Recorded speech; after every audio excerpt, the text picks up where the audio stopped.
Something was said after the resurrection that was never meant for the world to hear. Not written in the books you were given, not taught in churches, not translated until now. Before he died, an elderly Ethiopian monk pulled his student close and whispered something that had been passed down for generations inside the stone walls of a mountain monastery. What Jesus said after the resurrection was never meant to leave this place, but the time is coming when the world will need it. There were no cameras, no records, no witnesses outside that room, but the words he was protecting, they exist. For nearly 2,000 years, the story most people were told ends at the empty tomb. The stone rolls away, the body is gone, and then nothing. Silence. As if the most important part of the story was cut off. But that ending was never the full truth. Hidden deep within the highland monasteries of Ethiopia, protected by monks who dedicated their entire lives to secrecy, exists a completely different record. One that doesn't just describe what happened after the resurrection, but reveals what Jesus actually said, what he warned, what he revealed during the 40 days after he rose, days that history barely talks about, but may be the most important of all. This isn't a rumor. This isn't a theory. This is written inside an ancient 81-book Bible, a version of Scripture the rest of the world was never meant to read. A text, preserved in isolation, untouched, unchanged, with more books than the Protestant and Catholic Bibles combined. And inside those missing pages is a resurrection account so direct, so specific, and so unsettling, it had to be kept hidden. Today, we're going inside it. So before we reveal what the monk confessed in his final moments, hit like and subscribe, because what you're about to hear was never meant for the public.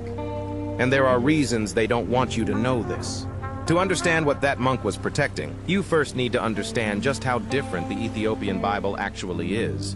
Most people grow up believing the Bible is fixed, final, and untouchable, as if it fell from the sky in its current form. But the Ethiopian Orthodox Church never agreed with that version of history, and they have the receipts to prove it. While the Western Bible was standardized at 66 books, Ethiopia preserved 81. Books like Enoch, Jubilees, and Maccabees, texts that were used by early Christians, revered by ancient Jewish communities, and then quietly dropped from the Western canon. For centuries, Western scholars dismissed them as myths, forgeries, or dangerous distractions. Then science stepped in.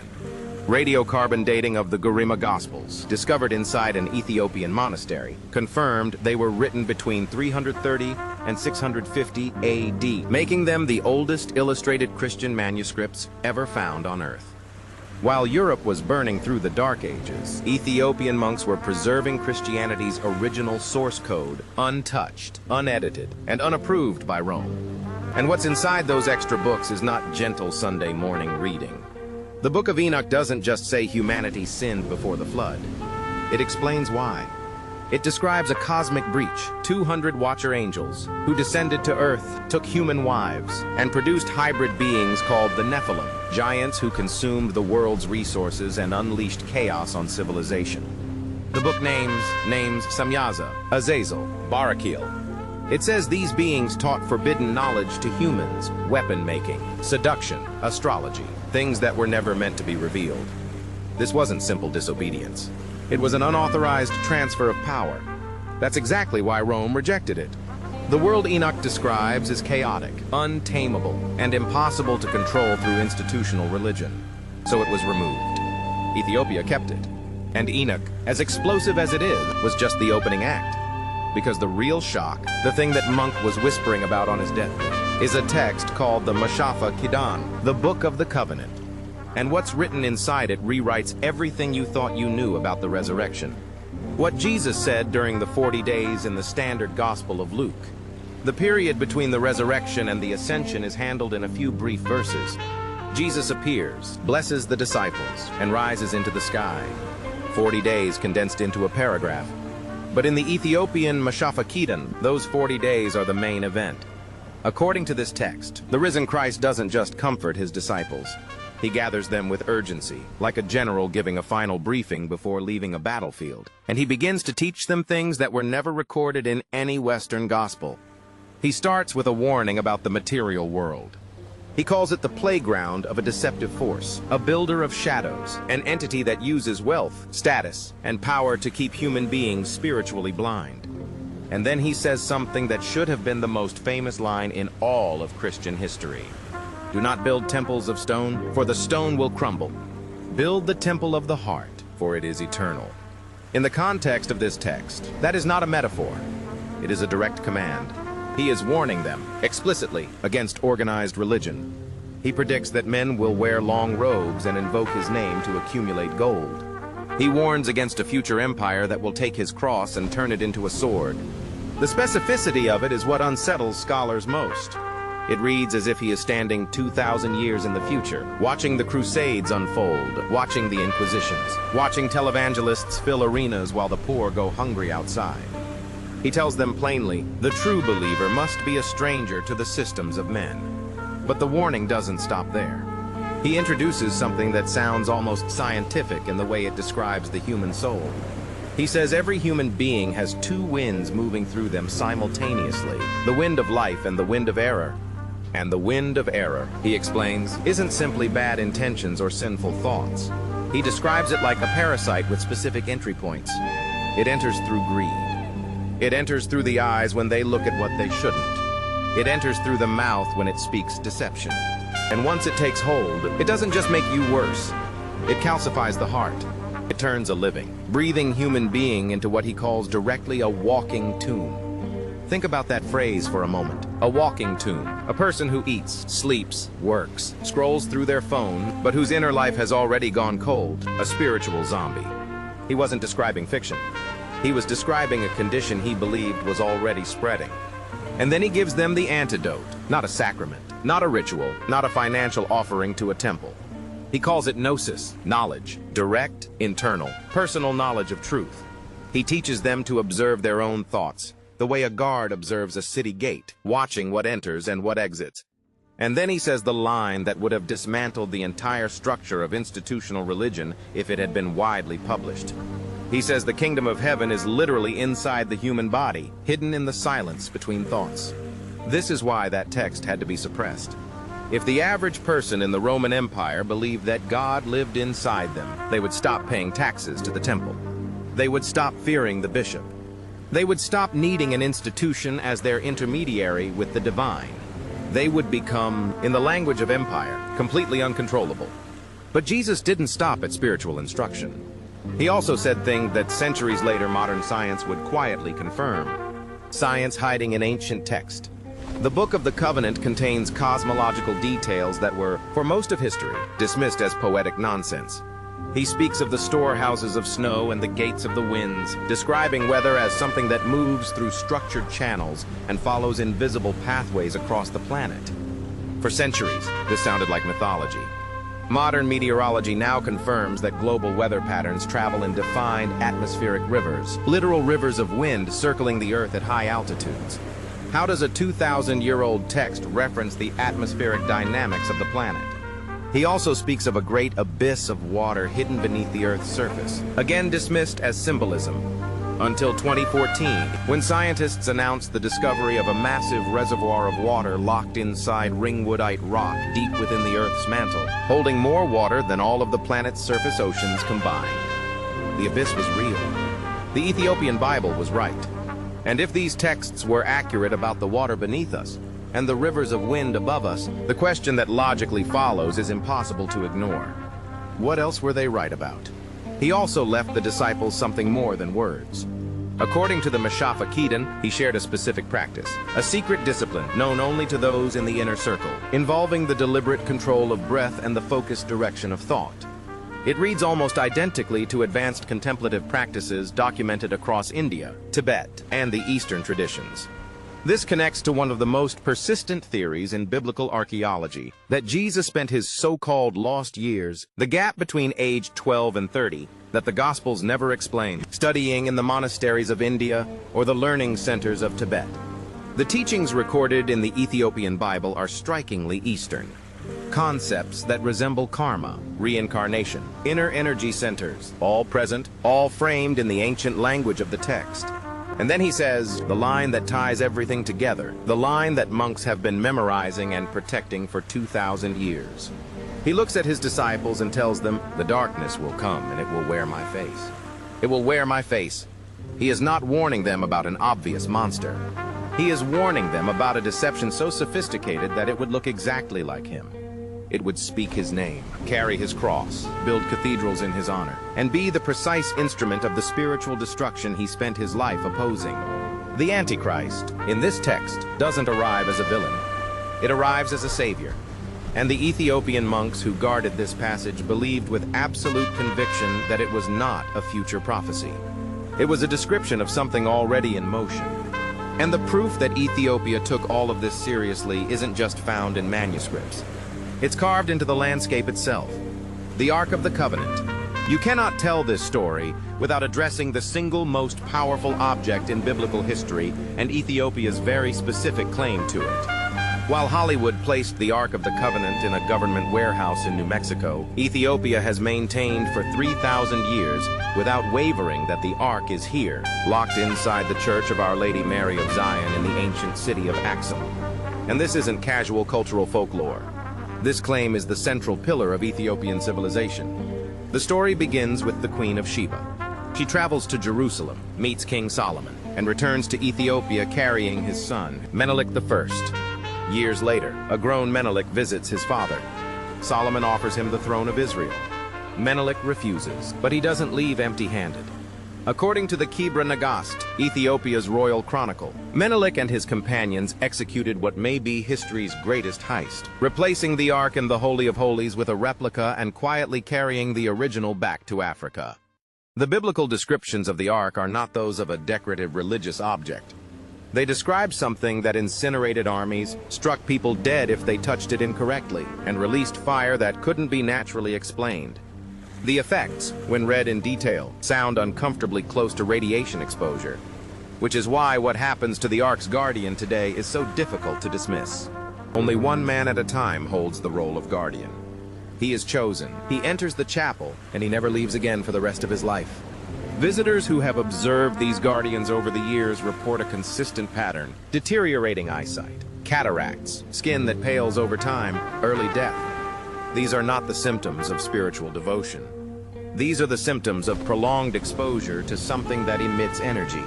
If the Ark is simply a wooden box covered in gold, none of that makes any sense. And empires throughout history sensed that.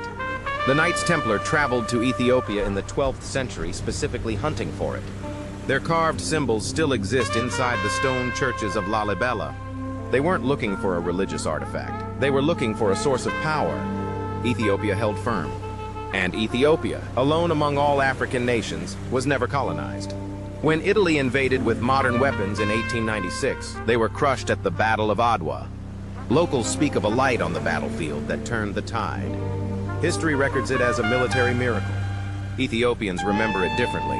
And nowhere does Ethiopia's ancient power become more physically undeniable than in the churches of Lalibela. The churches of Lalibela. In the 12th century, King Lalibela didn't commission the construction of 11 churches. He commissioned their excavation, because these churches weren't built up from the ground. They were carved down into solid volcanic rock. Entire cathedrals with windows, doors, columns, interior chambers, and sophisticated drainage systems, all cut from a single continuous piece of stone. This is not a technique that forgives mistakes. You cannot undo a wrong cut. You cannot patch a cracked column. Every decision has to be correct the first time, which means the entire three-dimensional structure of each church had to be perfectly visualized before a single chisel made contact with the rock. Modern structural engineers have studied these buildings and reached a deeply uncomfortable conclusion. To carve all 11 churches using period-appropriate hand tools would require approximately 40,000 skilled workers and well over a century of continuous labor. The project is attributed to a 24-year window. And there is another problem: the millions of tons of volcanic rock that were removed during excavation. It simply isn't there. No debris field, no quarry dump, no evidence of where it went. The monks have always had an explanation. Human workers carved during the day. At night, angels descended and continued the work, moving twice as fast, using what the ancient accounts describe as tools of light that pass through solid rock without friction. Tools of light. In 2024, we would call that directed energy.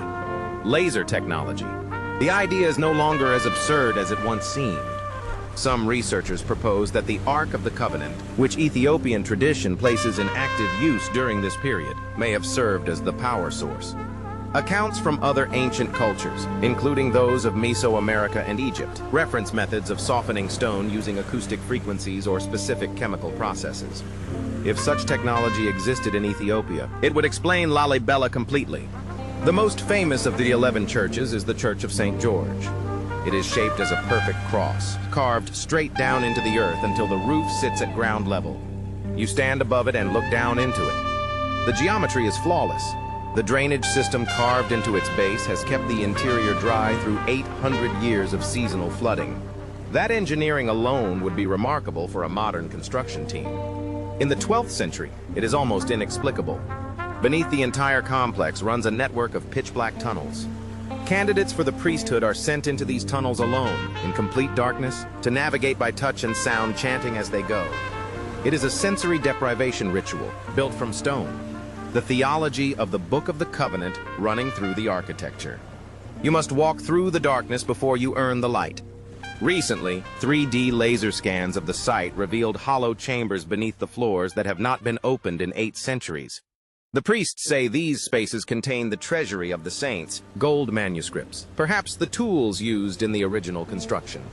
No one has been permitted to open them. King Lalibela spent time in Jerusalem before the city fell to siege. His vision was to build a new Jerusalem in Africa, beyond the reach of conquest, beyond the politics of empire. He named the river running through the town, the River Jordan. He carved the Star of David, the Christian cross, and the ancient solar swastika, a symbol of the sun that predates Nazi corruption by thousands of years, all into the same walls. He was building a fusion, a preservation of everything sacred from every direction, encoded in stone that would last forever. While European cathedrals were bombed flat during the World Wars, Lalibela stood untouched. It still stands today, but Lalibela, the Ark, the 81 books, they all point back to one thing, a bloodline, the hidden bloodline. In Western Christianity, Jesus stands alone, no descendants, no continuing family line. The story ends at the cross and picks back up in heaven. But in Ethiopia, that idea is culturally incomprehensible. Family is not peripheral to identity. Family is identity. Ethiopia's Solomonic dynasty ruled for nearly 3,000 years, from approximately 900 BC until 1974. One unbroken royal lineage. The last emperor, Haile Selassie, was the 225th ruler in that chain, officially titled the Conquering Lion of the Tribe of Judah. That is not a poetic honorific. It is a legal, genealogical, and theological claim, a direct line to King David himself. Follow that lineage carefully, and it doesn't just connect Ethiopia to the Old Testament. It creates a genealogical overlap with the New Testament that mainstream Western theology has no comfortable way to address. If Mary, the mother of Jesus, belonged to the house of David, and Ethiopia's royal dynasty traced the same bloodline for millennia, then the connection between Ethiopia and Christ wasn't theological. It was familial, literal family. This is why Rastafarianism, born in the early 20th century, identified Haile Selassie as the returned Messiah. The Book of Revelation describes the returning lion of the tribe of Judah. Selassie bore that exact title. He never claimed divinity himself, but he understood, with complete clarity, what that ancestry meant. Then modern genetics entered the conversation. DNA studies of Ethiopian populations have identified ancient genetic markers from the Levant, specifically from the region of modern Israel and Syria, dating back approximately 3,000 years. A real migration. Real people who actually moved from Jerusalem into Ethiopia, not in legend, but in biology. The oral traditions turned out to be genetic history. This also explains why Ethiopian Christianity looks so fundamentally different from its Western counterpart. The Saturday Sabbath, kept. Circumcision on the 8th day, kept. Detailed dietary laws, kept. The Ethiopian church didn't adopt Jewish practice. It never abandoned it, because it was never entirely separate from it, which makes the most radical idea in this entire story suddenly, uncomfortably, worth considering. If Jesus survived the crucifixion, which certain ancient texts quietly suggest, and if he needed to disappear to somewhere completely safe, where better than a kingdom ruled by his own extended bloodline, a nation that had already proven it would guard sacred things with its life. In the remote highlands of Ethiopia, oral traditions passed down through generations speak of a mysterious teacher who arrived from the north. A healer, a man of extraordinary peace who spoke in a way that people had never heard before. They do not call him Jesus. They call him the righteous teacher. And no one, in all the centuries since, has been able to explain who he was. As the monks of Ethiopia say, the West has the water. We have the well. And now, after 2,000 years of silence, the well is finally being opened. Why now? Ask yourself a question that most people haven't thought to ask. Why now? Why are these texts suddenly everywhere, after surviving in near total secrecy for 2 millennia? For centuries, these manuscripts sat in mountain monasteries wrapped in goatskin, guarded by men who had taken lifelong oaths to protect them. They survived insect damage, military invasions, regime changes, and the collapse of empires. The monks who guarded them were not maintaining a library. They were maintaining a seal. And then, in the span of just a few years, everything breaks open. Unauthorized translations begin circulating online. The algorithm amplifies them. Millions of people who had never heard of the Mashafakadan are suddenly watching videos about it. Between news updates and social media scrolling, you are watching one right now. That is not an accident. The most extreme reading of the Ethiopian texts themselves offers a chilling explanation. The Mashafakadan describes the end times as an age of webs of illusion. In the original Jiz language, the description translates to a world that is hyper-connected, but fundamentally false, where people communicate without physical voices and perceive without physical eyes. A world that is all signal and no truth. Read that again slowly and tell me it doesn't describe the internet, social media, and the early stages of artificial intelligence with unsettling precision. The theory is this: the Ethiopian monks were not simply preserving scripture. They were guarding an emergency manual, a set of instructions specifically designed to be released at a particular threshold moment in human history. And the trigger condition was the exact world we are now living in. The prophecy states that when humanity becomes lost inside manufactured realities, the hidden truth must be released to break the illusion. Look at where we are. Trust in governments has collapsed. Trust in media has collapsed. Faith in organized religion is declining at historic speed. People are not hungry in the conventional sense. They are starving for something they cannot name, a direct connection to something real, something unmediated, something that does not require an institution standing between them and the truth. That is precisely what these texts offer, and that is precisely why they spread the way they do. The Council of Nicaea in 325 AD, which standardized the Western biblical canon, did not simply simplify the scriptures for a broader audience. According to the logic embedded in the Ethiopian texts, it performed a targeted disarmament. The books that were removed weren't removed because they were historically unreliable. They were removed because they described human beings as powerful, spiritually autonomous agents in a cosmic conflict, beings with access to direct knowledge of God that required no priestly intermediary. By removing those books, the institution removed the reader's armor. Ethiopia never accepted that removal. They kept the full text while the rest of the world received the edited version. And some sections of the manuscripts don't read like theology at all. They read like physics. Researchers have identified passages that describe what we would now recognize as acoustic levitation, the manipulation of physical matter using precisely directed sound frequencies. Look at Lalibela. Look at what was built. Look at what the legends say about how it was built. If you replace the word angels with the phrase advanced acoustic technology, suddenly nothing about those churches is unexplainable.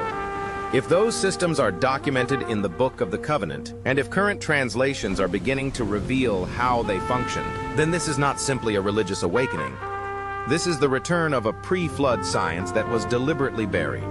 So here is the question that should stay with you long after this video ends. If the most powerful institutions in history edited the past to maintain control over the present, what else is still being hidden? And if an elderly Ethiopian monk, on the last night of his life, chose to pass on a secret he had guarded for decades, what does that tell you about how urgent the truth has become? The seal is broken. The texts are out. The only question remaining is whether the world is ready to read them.